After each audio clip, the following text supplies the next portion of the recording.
you a fan of this podcast? Do you wish there was even more juicy content for you to sink your ears into? Well, there is. You can become a premium member of this podcast for $5.99 a month and get full access to an archive of over 50 bonus episodes. Additionally, we release a bonus episode every single month. That's a ton of extra content, including my personal interior design diaries, extra tips, my talking about trends, and so much more.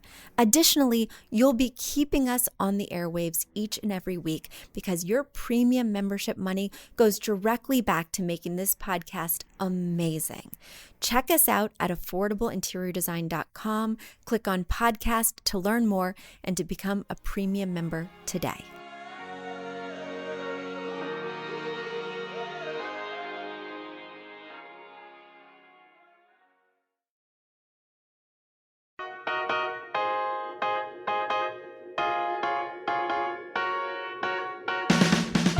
You don't need a high-end designer or a lot of money to get a luxe look.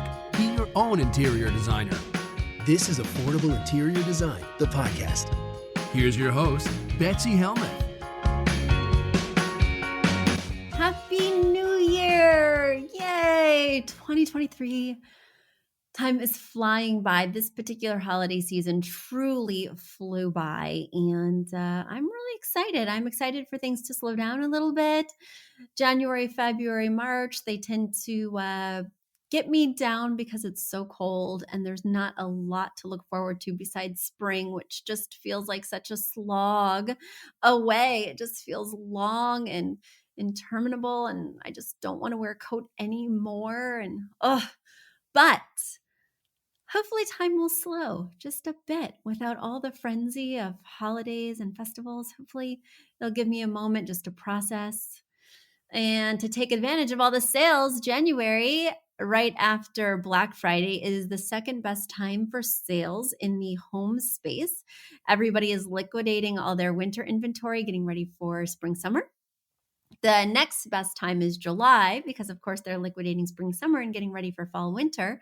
But January is the time. If you waited to purchase, if you wanted to score a deal, now is the time to shop. And I know I'm going to be shopping because, we ate Christmas dinner and Thanksgiving dinner at my lackluster kitchen dining table. And I want something special this year. I want to buy the right thing. I want to invest. I don't want to feel pressured either by supply chain or delivery or price point. And now I have 3 months to wait for this thing until the next big holiday, that being my son's birthday. So I have 3 months to wait, and I get to take advantage of January sales. Hopefully you have something to look forward to. What else did I want to talk about? There was something else on my mind, but it escapes me. Because with the passing of time, I'm also getting older. Is anybody else just feeling a little bit foggier? I got to get back on that multivitamin. That's TMI. It's a perfect time to reflect and figure out what changes we want to make in the new year. And ever since I moved, not only have I stopped taking all my vitamins, I've stopped going to Pilates. Like, self-care has been out the window as we have all been clawing our way through these initial weeks and months in our new home and just hanging on for dear life. Well, we're getting furniture. The holidays are over. The kids are starting to make friends, and I am going to take a multivitamin and go back to exercise class. What are you going to do? How are you going to make 2023 better, brighter, and more wonderful for you and yours?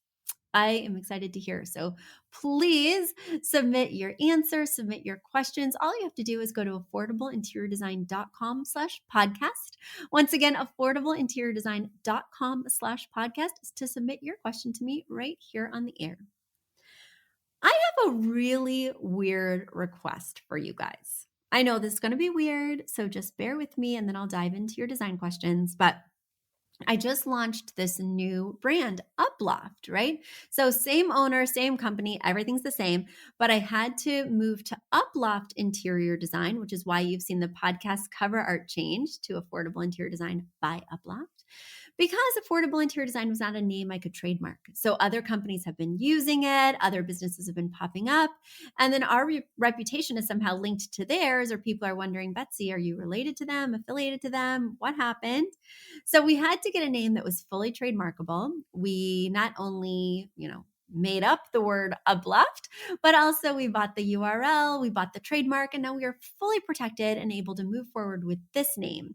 But people are having a hard time finding us because we've gone into these small divisions. So the thing I need for you, the help I need, is I need for you to Google modern interior design New York City. That's what I need you to Google. Modern interior design New York City or modern interior design NYC.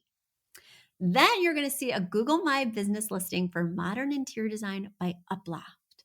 It is a brand new baby website, and not much traction, right? People are not finding us. It has been too slow. All I need you to do on Google is press the call button. So yes, just go there and press the call button. Now, you don't actually have to have a phone call with us. You don't actually have to talk to us. The exciting thing about this is that call button legitimizes us on Google. It makes Google say, oh, people are calling this. Oh, people from other places. People are finding this website. It must be a legitimate website. And then it's bumping us up in the rankings. So just by pressing the button and immediately hanging up, well, you are helping us to gain visibility and helping our baby brand. After 17 years, it feels weird to call our brand a baby brand, but it is now helping our baby brand to grow and become all that she can be. So if you wouldn't mind just Googling modern interior design NYC and then pressing the call button when you see the Google My Business listing pop up. It's usually over on the side and it says, are you looking for this business? It has a little map. It has our name. It has a button to go to our website, a button to go to our offerings, and then a button to call us. Just press the call button and then hang up. Yeah. I'm basically asking you to crank call us. Would you mind? Okay, let's dig into your questions. I'm very excited because our first question comes from, drum roll please, San Antonio, Texas. Mary is writing, and Mary writes, Betsy, I want to hang curtains on the ends and in between 3 windows. The windows are 47 inches wide. The space between is 7 inches. I do not want to obstruct the view. What kind of curtain rods should I use? The longest ones I have seen are 144. Should I use more than one curtain rod? I prefer a minimal look. All right, so let's dig in here. Yes, you do have a very long expanse of windows. And there's a couple ways you could go about this, Mary. Let me just see here one sec, because when you're thinking about windows, rods, fabric, you want to be thinking about places for them to gather at the ends, right? So you have this series of 3 windows, each 47 inches long with 2 spaces of 7 inches in between. And you want to keep this beautiful view of the trees in this field very open, and I don't blame you. However, on the left-hand side, within a foot of the window, you have a TV stand, which is taking up room on the wall that the window shares.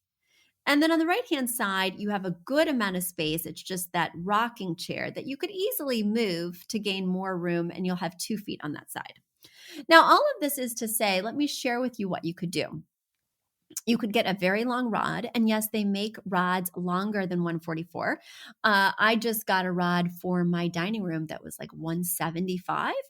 I got it on oh shoot, where did I get it? I literally just Googled extra long gold rod because I didn't want to pay the price of Crate and Barrel, and Crate and Barrel also had a very long wait. Let me see here if I can pull it up on my other. I keep everything for my new house in a spreadsheet, which helps me to track all the 200 things as they come and go and come and go and need to be returned due to issues. Oh, here we go. I went to Designer Drapery and Hardware. Designer Drapery and Hardware. I got this amazing high quality rod.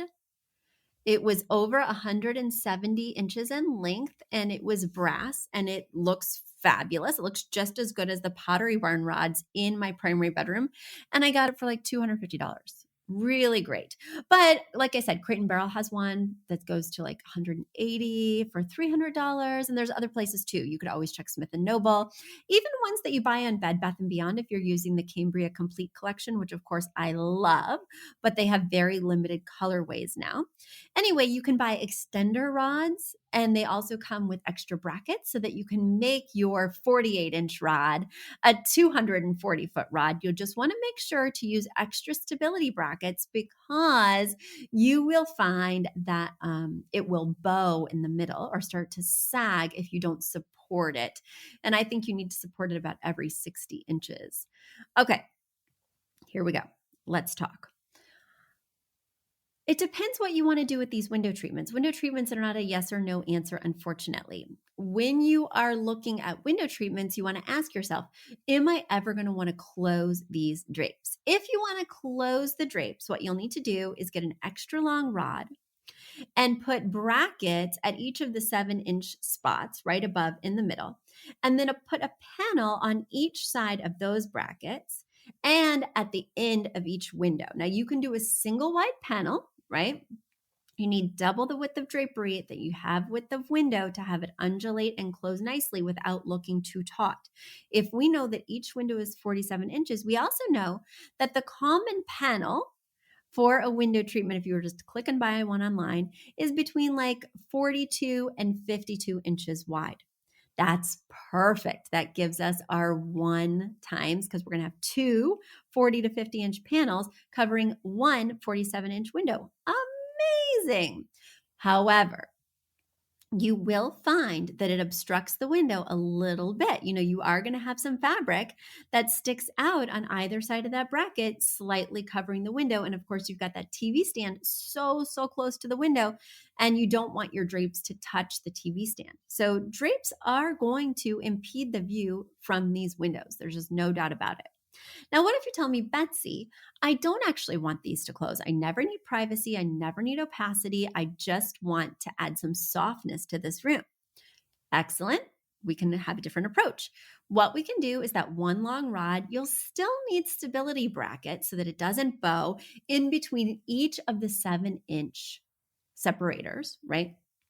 But then, in my humble opinion, you need more fabric on either side. So at those extreme ends of the window are the only two places you would put drapes if you don't actually need these to close, but you're going to need a considerable amount of fabric. If you just put one single panel at the end of this long expanse of windows on each side, it's going to look like anemic sideburns on the end of, a big old face.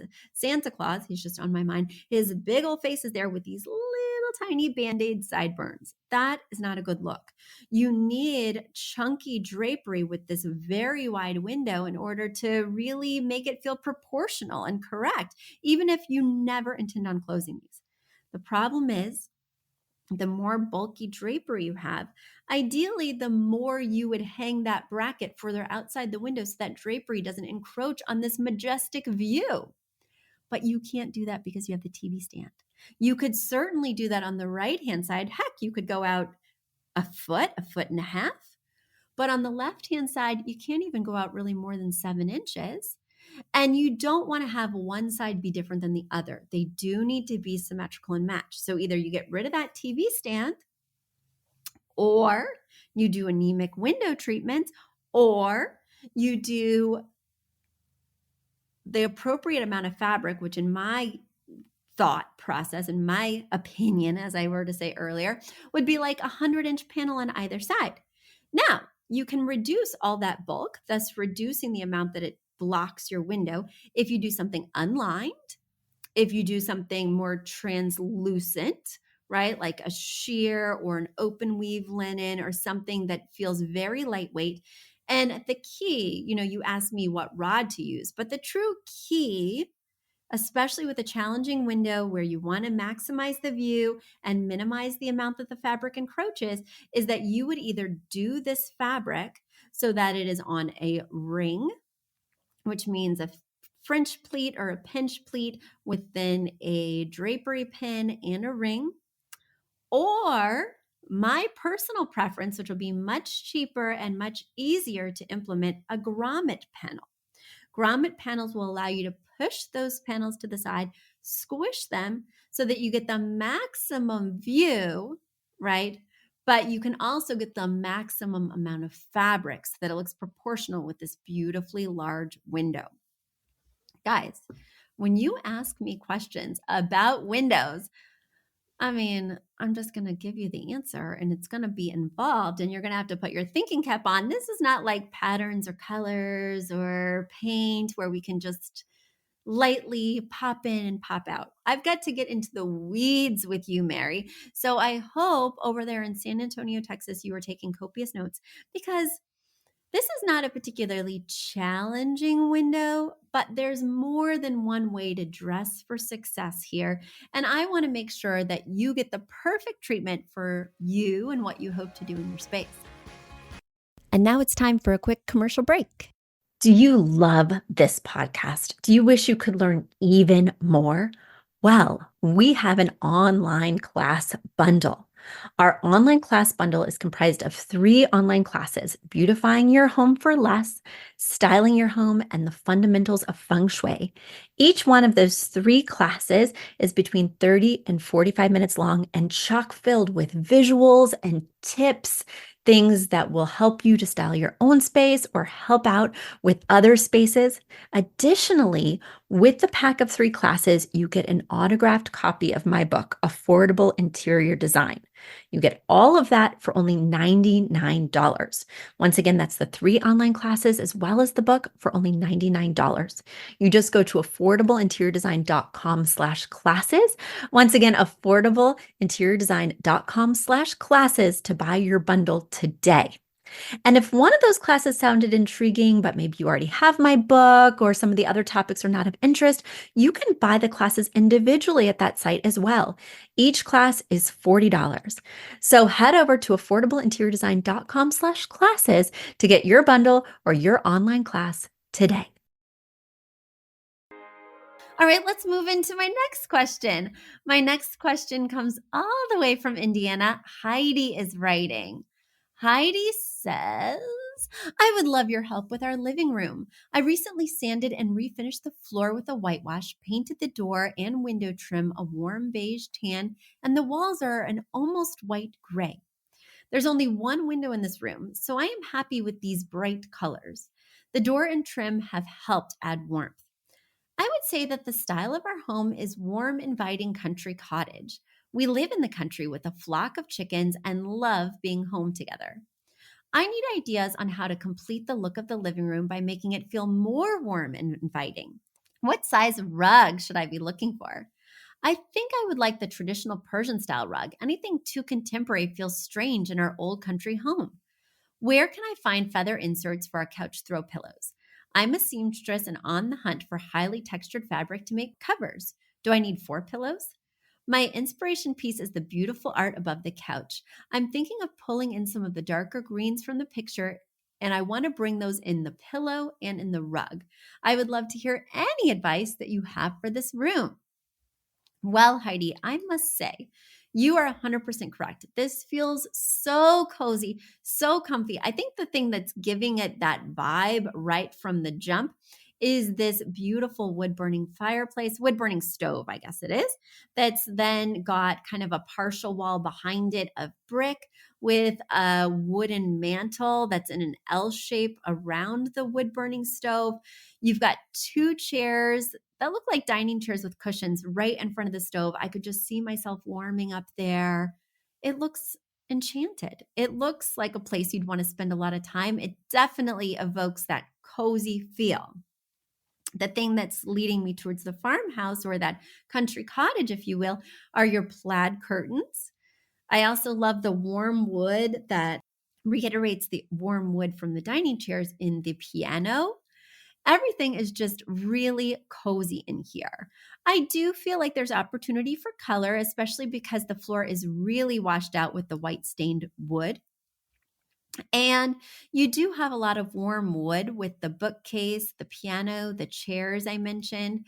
So everything's a little bit either wood or washed out, and we need to be bringing in some color.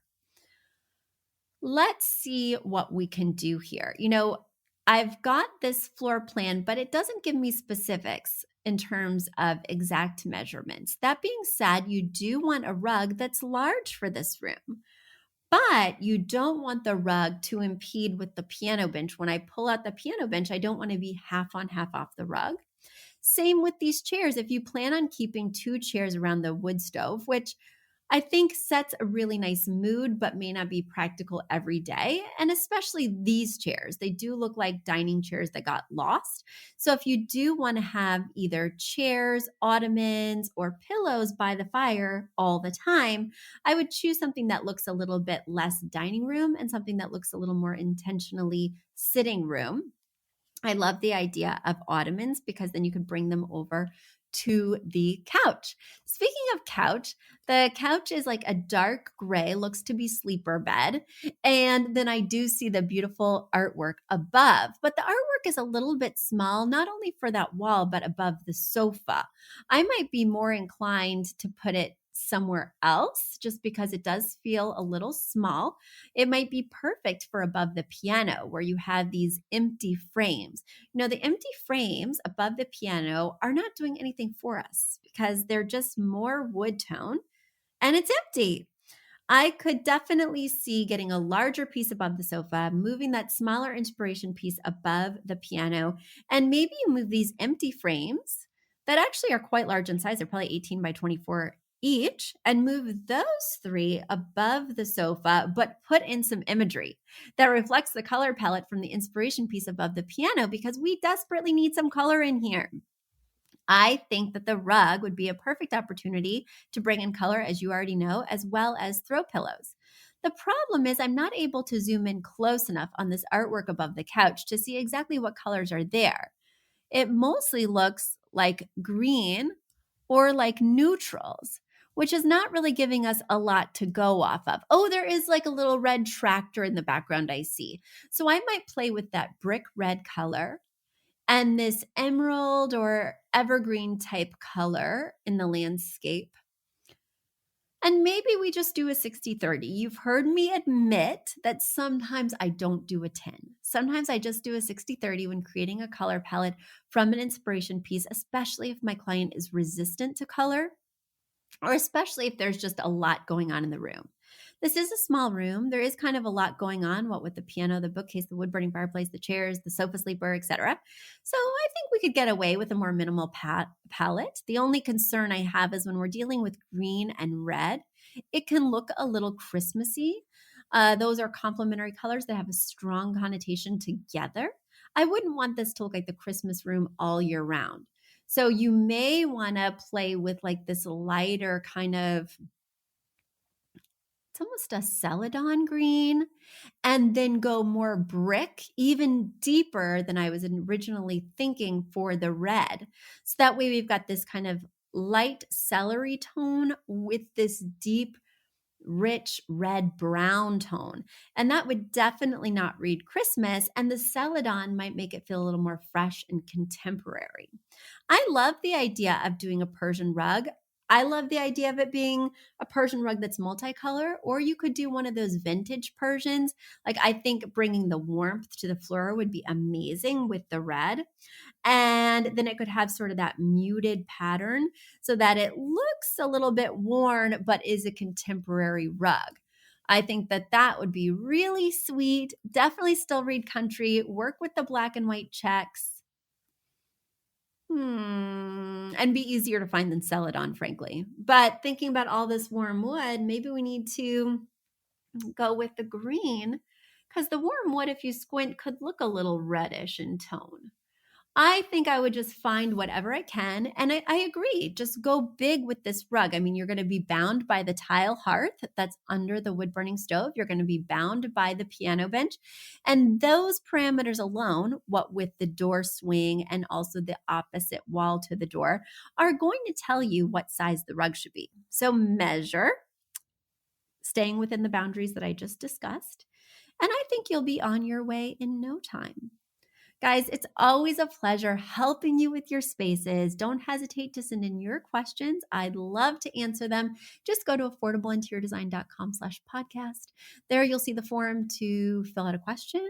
Send me your pictures. You can also become a premium member. Premium members are just our favorite. Not to say that we have favorites, but we do. We're biased because they get bonus content, but they also contribute every month towards us staying on the air for as little as $5.99 a month or $29.99 for 6 months. Not only do you get a back catalog of nearly 70 exclusive episodes just for premium members, but you also support us. And for that, I'm very grateful. Guys, happy 2023. I look forward to talking to you again very soon. Until then, bye.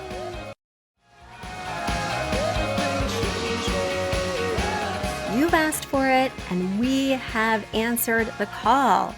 For years, you've been saying, Betsy, you're talking about all these great design concepts, but we can't visualize them. You're describing the picture that the listener sent in of their problem, and we wish we could see that picture too.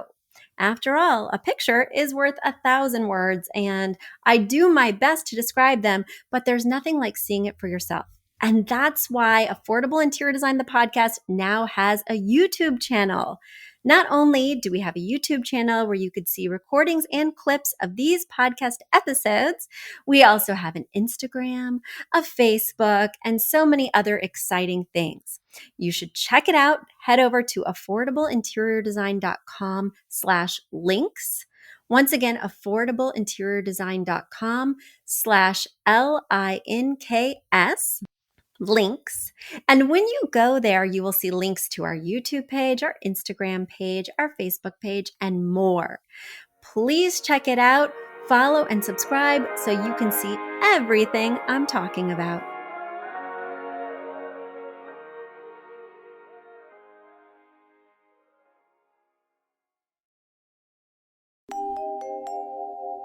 A big thank you to our amazing producer, Catherine Heller, to Aton and the MVCR House Band, and to Affordable Interior Design, the sponsor of this podcast and the premier place to get an amazing look on a budget. Check out affordableinteriordesign.com. If you guys love the show, the very best way to support us is by spreading the word. Tell your friends or write us an awesome review on iTunes. So until next week, guys, thanks so much for joining us, and I'll talk to you soon. Bye.